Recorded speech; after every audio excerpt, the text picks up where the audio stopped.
Hello everyone, welcome to Isha's Academy, and today we are going to do some programming that is of sum, difference, multiplication and division. So let's start.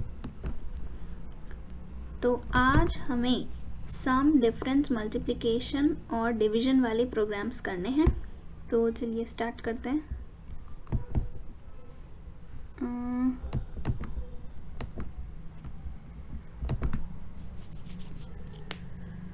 Okay, सो सबसे पहले जो भी हमें programme लिखना होता है उसमें एक गुड हैबिट यहाँ पर ये होती है कि अगर हम इस तरह से कमेंट्स में लिख दें कि हम क्या प्रोग्राम करने जा रहे हैं. तो सम ऑफ टू इंटीजर्स हम करने जा रहे हैं. ठीक है, ऐसे ही आप 3 इंटीजर्स का भी सम कर सकते हैं, 4 इंटीजर्स का भी. मतलब जब हमें बेसिक प्रोग्रामिंग आ जाएगी फिर उसके बाद तो हम कर ही सकते हैं. तो यानी यहाँ पर हमारे पास इस तरह से सम ऑफ 2 इंटीजर्स का कमेंट ऊपर लिख दिया, यानी कि ये हमारा क्वेश्चन है. तो इसमें हम क्या करेंगे, फिर से वही हैश इंक्लूड फिर stdio.h stdio.h. Okay, next hash include conio.h. Next इसके बाद void main फंक्शन पास कराएंगे. नेक्स्ट अब यहाँ पर हमें सबसे पहले तो क्लियर स्क्रीन कर देना चाहिए कि हमें क्लियर दिखे आउटपुट, है ना, और कुछ ना हो स्क्रीन पर, क्लियर स्क्रीन. इसके बाद हम 3 इंटीजर्स लेने वाले हैं, that is a, b and c. क्योंकि a plus b is equals to हम c दिखाना चाहते हैं, जिसमें कि a और b और c भी यहाँ पर इंटीजर्स होंगे. ठीक है, उसके बाद अब हम देखते हैं यहाँ पर पहली वैल्यू एंटर करवाएंगे यूज़र से कि \n. यहाँ पर बैकस्लैश लिखने की इधर ज़रूरत नहीं है, हम नेक्स्ट उसमें लिख सकते हैं, बट हमें यहाँ पर आदत बनी हो जानी चाहिए कि हमें \n लिखना ही है. ठीक है, एंटर फर्स्ट नंबर. यहाँ पे यूज़र फर्स्ट नंबर एंटर करेगा. उसके बाद scanf. यहाँ पर scanf हम मतलब scanf क्या कर रहा है, यहाँ पर रीड करता है जो भी हमने इनपुट किया, यानी कि यूज़र जो भी वैल्यूज़ को इनपुट करेगा तो उसको कीबोर्ड से रीड करके उसको स्क्रीन पर आउटपुट उस तरह से दिखाने में, और साथ ही साथ उस वेरिएबल की वैल्यू को डिक्लेयर करने के लिए, नहीं असाइन करने के लिए यूज़ हो रहा है. देखिए किस तरह से बताते हैं. जैसे जहाँ पर भी हमने printf लिखा ना, तो एंटर होगा वहाँ पे एक नंबर, तो जो वो नंबर एंटर होगा तो वो किसको हम मानेंगे, वो एंटर नंबर होगा तो उसको हम a मानेंगे, b मानेंगे या फिर c मानेंगे. तो उसको हम मानेंगे क्या, वही एम्परसेंड के बाद उससे डिक्लेयर कर दिया जाएगा, यानी कि डिफाइन कर देंगे. तो यहाँ पर भी हम परसेंटेज लीड लिखेंगे. Percentage d is for decimal integer. Okay, percentage d is for decimal integer. तो हमने यहाँ पे इस तरह से लिखा. अब परसेंटेज d तो हम लिख देंगे, फिर इसको इस तरह से डबल कोट्स के अंदर लिख दिया हमने जो भी वैल्यू होगी, फिर कॉमा लगाएंगे और एम्पसेट a लिख देंगे. ठीक है, चाहे गैप के बाद लिखें चाहे वैसे वो सेम ही है.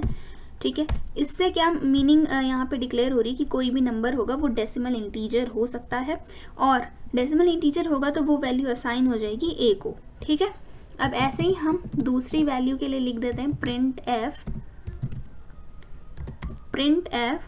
इसके बाद \n enter second number. Okay, enter होगा यहाँ पर सेकेंड नंबर. इसके बाद फिर से हम ब्रैकेट क्लोज कर देंगे और इस तरह से यहाँ पर कोलन. नेक्स्ट फिर से यहाँ पर scanf, बट इस बार हम असाइन कराएंगे वैल्यू b में. So percentage d double quotes comma ampersand b. ठीक है, इस तरह से हमने यहाँ पर ये किया और ये क्लोज हो गया. अब इसके बाद हम c को वैल्यू असाइन कर रहे हैं a प्लस b की, तो सेमी कोलन. बट यहाँ पर अब c क्या है, सम है ना a और b का, तो ये हमें दिखना चाहिए वहाँ पर. तो हम प्रिंट कराएंगे printf. हम प्रिंट करा रहे हैं \n the sum of percentage d, मैं भी बताती हूँ यहाँ पे ऐसा क्यों लिखा, and percentage d equals to percentage d. ठीक है, इस तरह से हो गया, और कॉमा लगा के हम, अब देखिए यहाँ पे मैं बताना चाह रही हूँ कि sum of A and B is equals to C. ठीक है, तो यहाँ पर ए बी और सी क्या है, एक डेसिमल इंटीजर है, इसलिए उनकी प्लेस पे हमें डबल क्लोट्स में ऐसे ही लिखना पड़ेगा, परसेंटेज डी और परसेंटेज डी। अब हमें उसी सीक्वेंस में यहाँ पे लिखना होगा जिस सीक्वेंस में हम वैल्यू को यहाँ पर असाइन करना चाह रहे हैं। जैसे कि पहला परसेंटेज डी यहाँ पर ए को डिक्लेयर करा जा रहा है, वहीं सेकेंड परसेंटेज डी बी को डिक्लेयर करा है, और उसके बाद परसेंटेज डी यहाँ पर सी को डिक्लेयर कर रहा है। तो यानी कि हम ए कॉमा बी कॉमा सी इस तरह से इसे लिख देंगे। ठीक है, तो अब हम ये कर देते हैं। इसके बाद गेट सी एच, क्योंकि हमें आउटपुट देखना है इस तरह से, और फिर ये हमारा प्रोग्राम हो गया। इसे कंपाइल करा देते हैं एंड रन।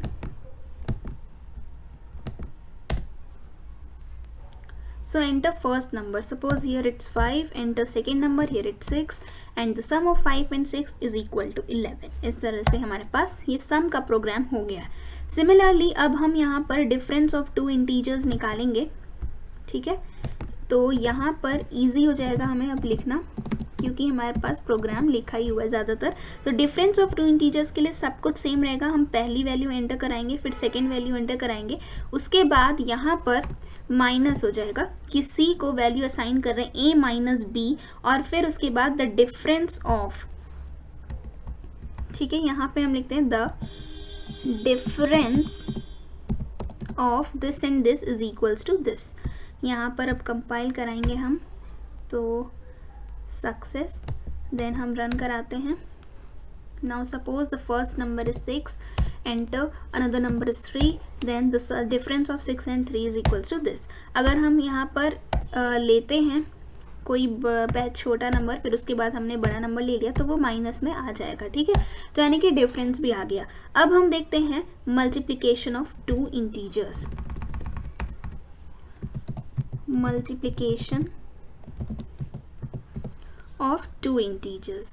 अब इसके लिए भी पहली वैल्यू ले ली, फिर उसे असाइन कर दिया, सेकेंड वैल्यू लेने के बाद उसे असाइन कर दिया, और यहाँ पर हमें इस तरह से एस्ट्रिक्स लगाना होगा। एस्ट्रिक्स लगाने के बाद यहाँ पर print f, the difference of की जगह यहाँ पे हम कह देंगे कि the multiplication of this and this is equals to this. Now compile कराएंगे, इसके बाद run. Enter first number 6, enter the second number is, and 6 5s are 30, done। अब हम मल्टीप्लिकेशन ऑफ टू नंबर्स देखेंगे, division of two numbers. Okay, तो division of two numbers यहाँ पर हम देखेंगे।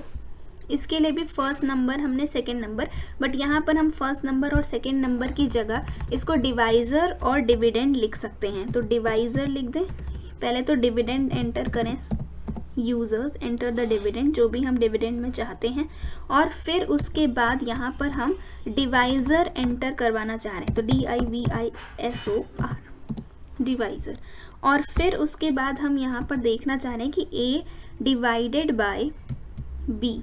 सो यहाँ पर हमारे पास क्या आ जाएगा, मल्टीप्लिकेशन की जगह हम यहाँ पे लिख देंगे था डिवीज़न, और इस तरह से हम ना लिखें तो यहाँ पर हम \n यहाँ पर हम लिख देते हैं द डिवीजन, या हम डिवीजन नहीं, यहाँ पे तो क्वेश्चन लिख लेंगे ना, द क्वोशंट इज, और यहाँ पर हमने इस तरह से लिख दिया, और यहाँ पर क्वेश्चन होगा क्या, the quotient is percentage d is equal to percentage d. अब इसके बाद हमने कोट्स ऑफ किए और इसके बाद कॉमा लगाया, और डी यहाँ पर क्या है, मतलब कि जो डेसिमल इंटीजर असाइन किया वो यहाँ पर क्या है, सी है। तो अब हम इसको क्लोज कर देते हैं और उसके बाद सेमीकोलन, तो ये कंपाइल हो जाएगा। इसके बाद अब हम इसको रन कर देते हैं। Enter the dividend. Suppose it's 6 and here it's 3. So the quotient is equals to 2. Okay. So ये हमारे पास इस तरह से सम, डिफरेंस, मल्टीप्लिकेशन और डिवीजन के कुछ प्रोग्राम्स फिनिश हो गए।